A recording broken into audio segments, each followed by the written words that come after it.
ಓದಕ್ ಕೂರಿಸ್ದಾಗ್ಲೇ ಇವೆಲ್ಲ ಅಲ್ವಾ? ಅರ್ಜೆಂಟ್, ನಾನೇನ್ ಮಾಡ್ಲಿ? ಆಯ್ತು, ಬೇಗ ಹೋಗ್ಬಾ. ಅಲ್ಲಿ ನೀರಲ್ಲಿ ಆಟ ಆಡ್ಕೊಂಡು ಕೂತ್ಕೊಂಬೇಡ. ಚಿಟ್ಟೆ ಚಿಟ್ಟೆ ಅಪ್ಪ ನೀರು. ಇವಾಗ ತಾನೇ ಸುಸುಗ್ ಹೋಗಿದ್ದಲ್ಲೋ. ಸುಸುಗೆ ಹೋಗ್ಬಿಟ್ಟು ನೀರ್ ಖಾಲಿ ಆಯ್ತಲ್ಲ, ಅದಕ್ಕೆ ಬಾಯಾರಿಕೆ ಆಗ್ತಿದೆ. ಆಮೇಲೆ ಹೋಯ್ತೀನಿ ಬಿಡಿ. ಚಿಟ್ಟೆ ಚಿಟ್ಟೆ ಅಯ್ಯೋ, ನಡ್ ಮುರ್ದಾಯ್ತು. ಶಾರ್ಪ್ ಮಾಡ್ಕೊಂಡ್ ಬರ್ತೀನಿ.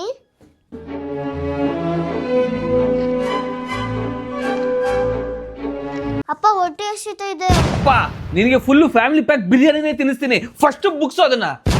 ಆಯ್ತು. ಅಸೆಂಬ್ಲಿಯಲ್ಲಿ PT ಸರ್ ಬೈತಾ ಇದ್ರು, ಹೇರ್ ಕಟ್ ಮಾಡಿಸಿಲ್ಲ ಅಂತ. ಅಪ್ಪ ಯಾರೋ ಬೆಲ್ ಹೊಡಿತಿದ್ದಾರೆ, ನೋಡ್ಕೊಂಡ್ ಬರ್ಲಾ? ಚಿಟ್ಟೆ ಚಿಟ್ಟೆ ಚಂದದ ಚಿಟ್ಟೆ, ಇಷ್ಟು ಯಾಕೆ ಉರಿಸ್ತೀಯ ನನ್ನ ಹೊಟ್ಟೆ?